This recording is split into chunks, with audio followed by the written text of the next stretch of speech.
Bonjour à tous. Et je remercie Marco, je remercie tous ceux qui ont travaillé avec lui pour organiser cette rencontre.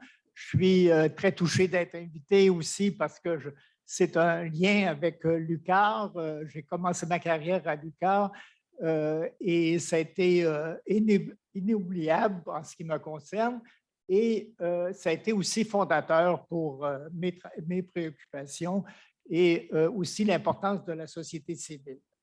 Euh, j'ai,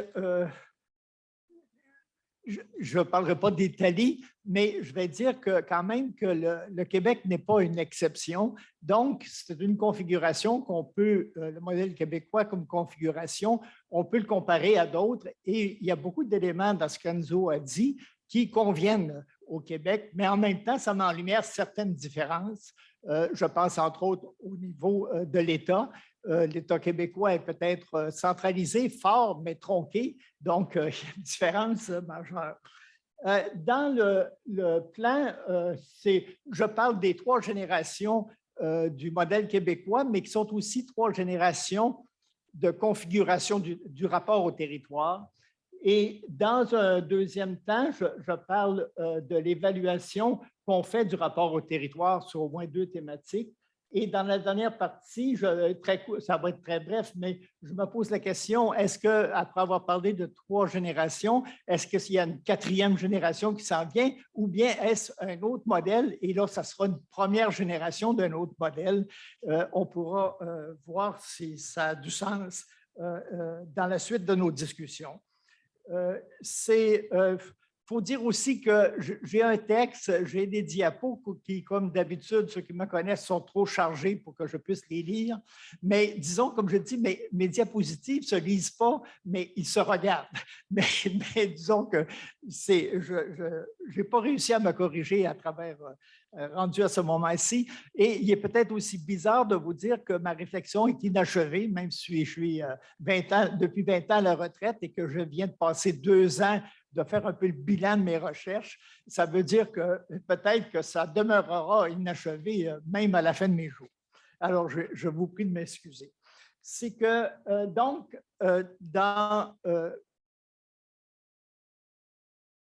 c'est ça. Le modèle québécois, on l'a compris, ce n'est pas une question qui est normatif à imiter, c'est une configuration dans le sens un peu dont vous parlez, Enzo. Pour moi, il y a 3 dimensions dans le modèle québécois. Je m'inspire beaucoup d'Alain Lipietz là-dessus. Il y a les alliances ou le bloc social, il y a le système de production, le système de consommation avec les services publics, la division, la régulation et l'insertion dans l'économie monde. Et la gouvernance, bien, évidemment, c'est un mot un peu parfois balise, mais c'est la place respective de l'État, de l'entreprise et de la société civile. Et donc, c'est un peu dans ce sens-là. Et ce que je voudrais montrer, c'est que le rapport au territoire, il apparaît comme surdéterminé, c'est peut-être normal, par le modèle de développement, mais en même temps, il y a des contrastes très forts entre les régions. Donc, ça veut dire qu'il y a aussi des dynamiques régionales.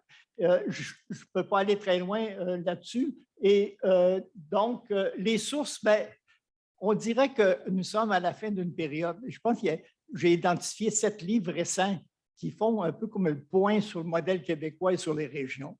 Et il y en a un qui est paru hier, d'ailleurs, de notre collègue Clermont-Dugas, qui est sorti hier, qui est rendu disponible, un livre de 400 pages sur le développement, l'aménagement, l'environnement. Et donc, je pense que j'ai relu tous ces livres-là et c'est pour ça que peut-être que ça apparaît une réflexion qui est peut-être inachevée. Pour ce qui est du premier modèle qui était intéressant, la première génération, c'est celui d'un État interventionniste. Ça rejoint un peu les tendances dont on a parlé tout à l'heure, Enzo, mais spécifiques au Québec.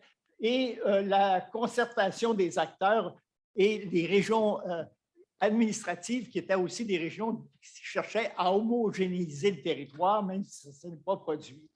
Mais ce qui est important pour cette première génération, c'est que c'est plus qu'une génération.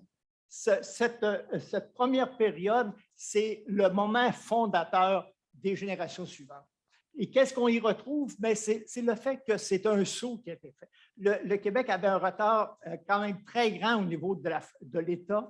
C'était un État de laisser-faire, si on veut, et un peu rapidement, on est passé à un État interventionniste. Et cela a entraîné deux grandes modernisations, deux grandes réformes. La première a été administrative, c'est-à-dire que ça peut paraître secondaire, mais il y a une dizaine d'années, avec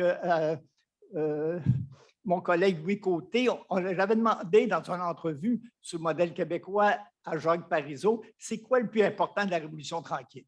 Il m'a dit, comme d'habitude, son style s'est retourné à l'arrière, il a pris 10 secondes de réflexion, puis là, en se relevant, il nous a dit la solution, et il dit, le plus important pour moi, c'est la fonction publique.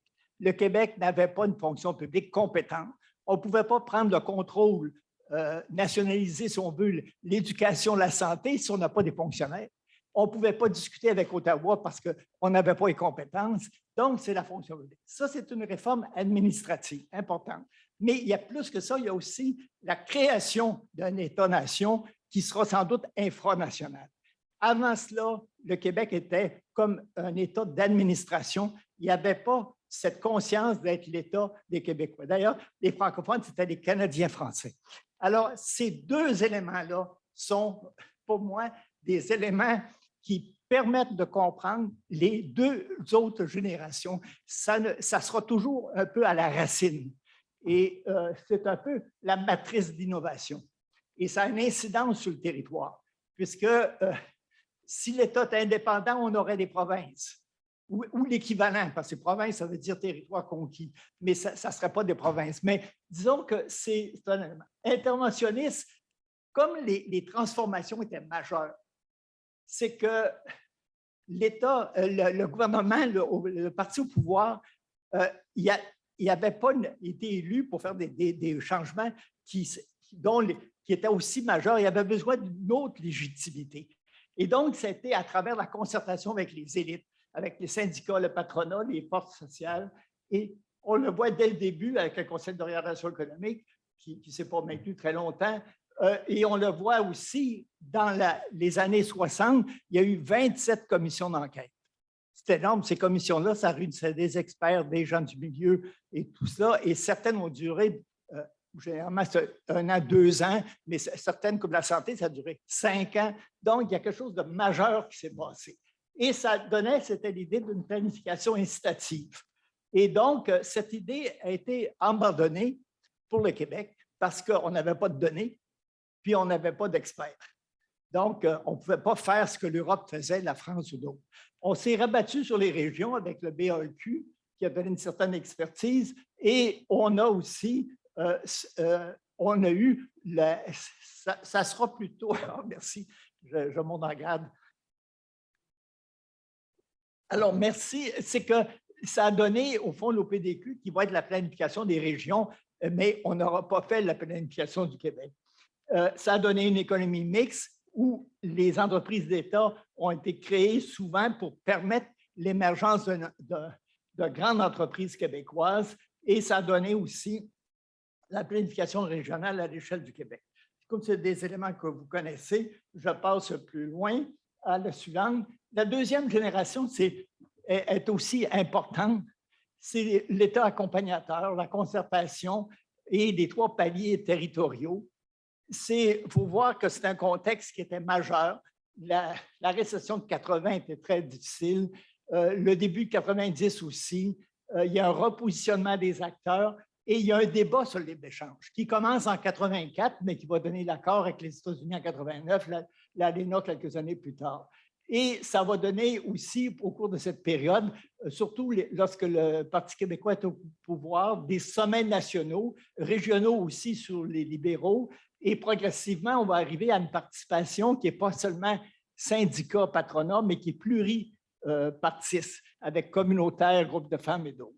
Et la théorie économique va changer, ça ne sera plus l'approche keynésienne, mais c'est l'approche de l'offre intégrée. L'offre intégrée, on dit c'est néolibéral, oui, dans une certaine mesure, mais le terme intégré révèle une intervention de l'État et Strick, entre autres, a bien expliqué comment, compte tenu de on a la demande intégrée chez Keynes, comment l'offre intégrée, quand les marchés sont ouverts, c'est d'essayer de fournir du financement, de l'aide, de la formation, de la recherche-développement d'entreprises pour conquérir des marchés externes.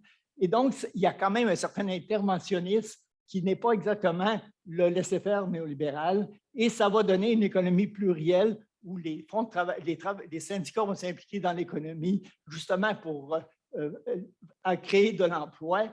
Et c'est l'État-providence, on retrouve un peu ce qu'on voit ailleurs, mais on parle d'investissement social plutôt que de dépenses sociales. L'action communautaire autonome qui a à la fois défense des droits, mais aussi des services alternatifs, c'est-à-dire refus de partenariat avec l'État pour des services complémentaires, mais engagement dans des services alternatifs, soit dans la santé mentale ou autre chose, ce qui suppose un financement à la mission. Et l'architecture territoriale qui va être assez complète, que vous connaissez, pour ceux qui sont dans le domaine aussi bien que moi et peut-être plus, et une planification qui va devenir de plus en plus technocratique, et ça, Marc Urbain Proulx le montre très bien. Alors, c'est un âge d'or, dans un sens, mais c'est peut-être aussi le champ du cygne. Et donc, la troisième génération qui est très, où on met fin à la concertation régionale, entre autres, et il y a un repli sur l'échelle locale. Et la gouvernance concurrentielle s'est justifiée par le Parti libéral et ses sources d'inspiration par le fait que la société civile perturbe, est un obstacle au bon fonctionnement du marché. Donc, il faut défaire les instances de concertation. Et ça, ces éléments-là sont en rupture avec le premier modèle, puis il y a des fondements. Donc, c'est plus radical comme remise en question. Et les réformes, bien, deux réformes. Ah oui, puis les inspirations, il y a l'inspiration néolibérale, puis qu'on trouve dans les think tanks comme l'Institut économique de Montréal, mais aussi c'est Couillard qui a demandé à ses ministres de lire les deux ouvrages de Michael Wade et Wood Reich, qui tous les deux disent le problème, c'est que le néolibéralisme, il a fait juste des réformes administratives.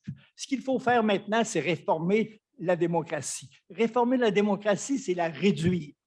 Et donc, c'est ça qui était comme source d'inspiration, et c'est bien documenté, et on le voit bien dans les deux réformes, celle de la santé, celle du développement régional et local.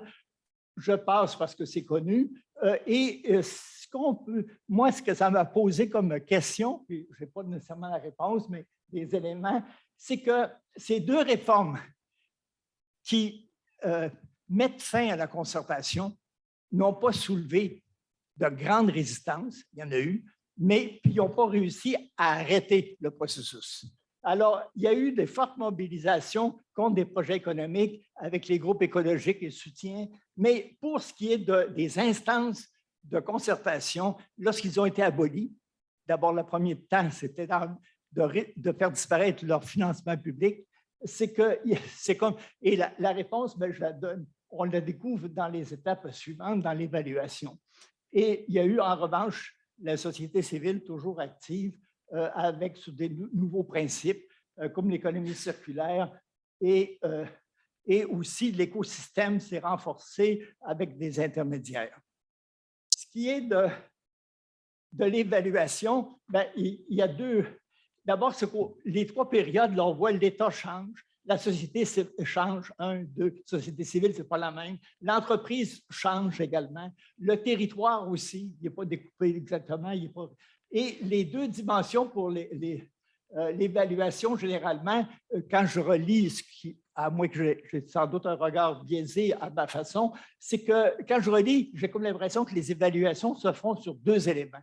Sur la question autour du territoire, sur la question des disparités économiques régionales et des égalités sociales, puis sur la gouvernance, décentralisation, participation de la société civile organisée. Pour ce qui est des disparités, il y a comme deux évaluations apparemment opposées, qui ne sont peut-être pas. c'est que d'un côté, il y a des gens qui disent que les disparités économiques sont en voie de disparition. Puis c'est assez documenté des chiffres. Puis d'autres, ils disent, au fond, les inégalités à l'échelle locale sont très fortes, puis c'est une plaie au Québec. Deux évaluations, même si on n'est pas exactement aux mêmes échelles. Un mot sur chacune.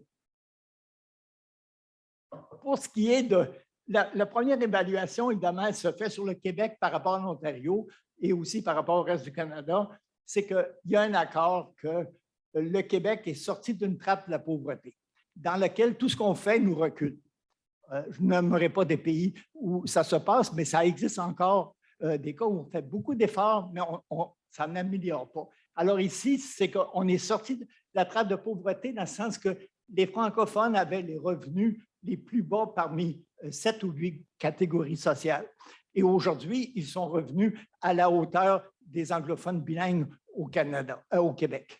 Et donc, les inégalités, le coefficient de Gini est comparable à certains pays européens et le plus élevé au Canada, en raison, entre autres, des politiques familiales, régies du logement, et ainsi de suite. Donc, Mario Pollaes lui dit, c'est son raisonnement que je place ici plutôt que le mien, il dit, au fond, il y a un miracle.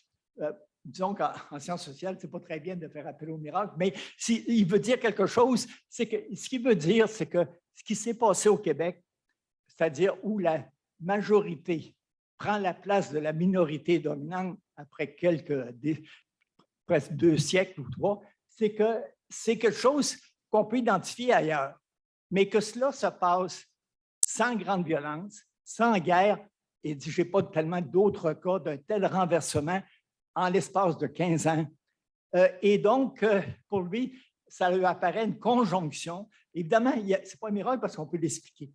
Mais en revanche, entre les régions, bien aussi, entre les régions, les écarts étaient en 60, entre 30 presque 40 quand on prenait la Gaspésie et d'autres régions. Et aujourd'hui, selon lui, ils sont moins de 10 de sorte que les disparités sont réduites. Et aussi, au niveau de la configuration du territoire, là, il y a plus que Pollaes dans ça, il y a aussi Marc Urbain puis d'autres, qu'il y a comme un certain polycentrisme au Québec. Ce n'est pas juste Montréal puis le reste du Québec. C'est Montréal, des régions centrales assez manufacturières, puis la partie Est et une partie Nord, c'est comme 3 catégories de régions. Et les inégalités à l'échelle locale, bien, ça, on le voit au niveau des municipalités, même si c'est des indicateurs qui peuvent être discutables, c'est que les municipalités qui ont des coefficients, des indices de vitalisation négatifs, ils sont presque la quasi-totalité des municipalités de la Gaspésie et la majorité du Bas-Saint-Laurent. Donc, en revanche, la création d'emplois et la croissance économique autour des grandes villes et des moyennes, ici j'ai mis les grandes, mais il y a les moyennes, et les égalités sont moins élevées dans les régions que dans les villes. En revanche, il y a plus de richesse dans les villes. Francis Funk, il explique comment il a étudié Vancouver, Calgary, Montréal, Toronto, et il a montré comment, à partir de 1985 à 2010, comment la classe des revenus moyens, qui est appelée classe moyenne, c'est que c'est rétréci dans toutes ces villes et que la polarisation, plus de pauvres, plus de riches. Et donc, il y a un peu ce phénomène-là, mais en même temps, lui, il a pris, pour la même période, les Statistiques Canada, il a enlevé les 4 villes. Puis, en enlevant les 4 villes, il s'est rendu compte que les inégalités dans le reste du Canada étaient stables, alors qu'il avait cru dans les villes. Donc, il y a quelque chose qui se passe dans les villes, une polarisation plus grande, plus d'inégalités dans les périphéries, si on veut, mais en même temps, un contexte moins de ressources. Et pour ce qui est de Pollaes, pour lui, le facteur qui a rendu quand même pour les disparités, c'est l'État-providence, qui a été pour lui un facteur peut-être plus important que les politiques régionales et qui a permis, par la centralisation des services, d'avoir des services assez comparables d'une région à l'autre, à très grande différence des États-Unis. Et donc, mais disons que c'est une vision plus centrée sur des unités plus petites, locales et sur les régions. Et pour la gouvernance, c'est aussi pour moi très intéressant, c'est que la gouvernance et la participation organisée, l'État québécois, on dit très centralisé, ça entraîne, comme je viens de dire, ça peut avoir des effets positifs, la centralisation pour avoir des services homogènes, mais le problème, par ailleurs, ça a été montré dans des commissions ici, c'est que la pauvreté, elle est plus forte en raison de redistribution faible, mais aussi si la participation citoyenne n'est pas là, c'est encore plus ça a plus de conséquences. Donc, ça veut dire que c'est ambivalent. La transformation du régime québécois de citoyenneté, ça m'apparaît le plus intéressant de tout. Et pour moi, j'en fais un facteur réellement central. En d'autres termes, ça peut être les classes sociales, mais c'est autrement conceptualisé. C'est que la transformation du régime de citoyenneté, c'est non seulement des personnes, des groupes, mais c'est aussi des institutions qui sont reliées des éléments institutionnels. Et ça, c'est l'analyse de Pascal Dufour que je recommande, c'est que les syndicats ne sont plus prédominants, surtout à partir du sommet de 96 et surtout au début de 2000. Des tensions des mouvements syndicaux avec le communautaire, les groupes de femmes. Et ce qui est maintenant, c'est que c'est toute la question de la diversité et comment ça entraîne le nous n'est plus homogène. Il y a aussi une certaine fragmentation. Et donc, ça, c'est majeur et c'est quelque chose qui est plus visible peut-être à Montréal, mais c'est quand même, ça traverse l'ensemble de la société québécoise.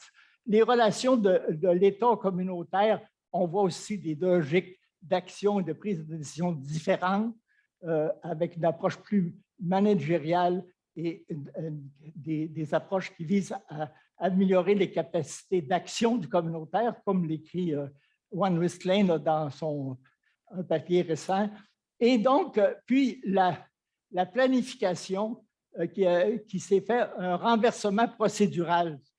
Marc Hubin-Proulx a bien étudié cette question-là, où on passe d'une planification plus globale, idéaliste, qui est mobilisante, à une mobilisation plus centrée sur l'allocation de ressources, l'encadrement. Et donc, pour moi, c'est ça qui explique pourquoi les instances de concertation dans santé et services sociaux et dans le développement régional, lorsqu'on les déconstruit, on les abolit, il n'y a pas de réaction parce que c'est devenu trop formel. Il n'y a plus d'enjeux politiques. On n'est plus sur les grandes questions. Je peux être trompé, mais ça serait à voir. Et donc, ceci nous entraîne quand même à la question de l'avenir. La question de l'avenir, bien, il y a des préalables qu'on pourrait dire. Les sociétés actuelles ont atteint les limites pour relever les défis qu'on devrait relever. Alors, ça veut dire, au plan écologique, c'est évident. Au plan des crises, les crises ont été sociales, économiques, culturelles, financières, puis ces crises-là, ils n'ont jamais eu de solution durable. Et donc, c'est devenu insoluble avec la façon dont on procède. Et aussi, la mondialisation économique est disqualifiée. Crise 2008, Trump, pandémie, invasion, avec tous les effets que ça a sur l'économie et les relations entre les États-nations. Donc, puis en plus, c'est la théorie post-classique qui fondait ça et non fondée. Parce qu'on supposait dans la théorie post-classique que le marché n'avait pas besoin d'état de droit. En Chine, si le marché se diffuse, l'état de droit va arriver. On se rend compte que ce n'est pas vrai. C'est que d'une part, ce n'est pas vrai à deux raisons. Ça ne se passe pas en Chine, puis en plus, le marché supposément régulé, il n'est pas régulé. Alors, donc, ça veut dire qu'on a une mondialisation économique sans mondialisation politique. Alors que tout ça entraîne une concurrence entre les États pour la croissance et des conséquences négatives. Et aussi, ça entraîne une perte de légitimité des partis socialistes ou sociaux-démocrates. Parce que les États-nations, finalement, ils ne contrôlent principalement qu'une régulation sociale. Et la régulation économique dans les grandes décisions leur échappe. Donc, quand un parti social-démocrate prend le pouvoir, il y a parfois un beau programme. J'avais assisté, été invité à l'école d'été du Parti socialiste à La Rochelle, là, 6-7 ans. Et donc, je trouvais des éléments dans le programme extraordinaires. Mais disons qu'après qu'on fait quoi? C'est qu'on a le même système de contraintes. Donc, je dis, une révolution est nécessaire, mais ce n'est peut-être pas souhaitable, d'où l'idée d'une transition qui aurait l'ampleur, la radicalité d'une révolution et qui s'échelonnerait dans le temps. Et donc, des auteurs comme le géographe philosophe Dominique Bourg, l'économiste Bernard Bilodeau, dans des ouvrages très récents, ils disent au fond, il faut un modèle différent de celui qui a émergé à la Renaissance. Un modèle qui serait moderne, mais de seconde modernité. Et donc, c'est les éléments qui sont proposés par Bilodeau, c'est l'avant-dernière diapositive, c'est que il y a deux dimensions constitutives, selon lui, dans la phase historique qui sont des fondements. C'est qu'il y a toujours, dans les modèles de société, un rapport des humains à l'univers. Que ce soit l'animisme au début, le rapport entre les humains et la nature, et ils sont en continuité. Et il y a aussi un mode de justification des rapports avec les autres et les objets. Dans le cas de la cosmologie, c'est qu'on était dans une cosmologie de nos sociétés, une cosmologie dualiste. Alors que les individus, à ce moment-là, les humains sont séparés des non-humains et des autres existants. Je possède la Terre. La cosmologie écologique qui intègre les humains et les non-humains, interdépendance, approche holistique, ainsi de suite. Et donc, dans ce cas-là, ce n'est plus « je possède la terre », mais « j'appartiens à la terre ». C'est une expression que j'ai prise dans un poète québécois, Pierre Neveu, qui a écrit sur le territoire. Je trouve ça intéressant. Un mode de justification du rapport avec les autres, bien, la justification jusqu'ici, c'était la priorité au juste dans des sociétés modernes, 150 dans des normes règles, dans des normes conventions, et ainsi de suite. Et le mode de justification rationnel qui devient comme nécessaire, c'est de donner en même temps non seulement priorité au juste, mais aussi priorité au bien. Évidemment, ça exige explication, puis c'est loin d'être évident. Alors, et ça, c'est la dernière diapositive. Donc, nouvelle génération ou nouveau modèle, comme je vous disais tout à l'heure, moi, je serais plus, peut-être que ça sera un modèle de transition, mais c'est plus un nouveau modèle de société quand on regarde qu'est-ce qu'il faudrait faire. Et donc, les grands défis, c'est justement de repenser ces rapports, ces grands rapports constitutifs d'un modèle de société. Mais la problématique de la justification rationnelle en incluant le bien, et le bien entendu comme opposé au mal, est quelque chose qui est quand même plus impensable que la question écologique, qui est déjà une question qu'on ne réussit pas à résoudre. C'est quelque chose comme, cette référence est présente par ailleurs dans les organisations intermédiaires. Quand on comprend les coopératives, on a les valeurs, les principes, les règles. Donc, on introduit des éléments qui sont au-delà du juste. On ne renonce pas au juste, on ajoute. Et donc, dans ce sens-là, il y a des exemples. Et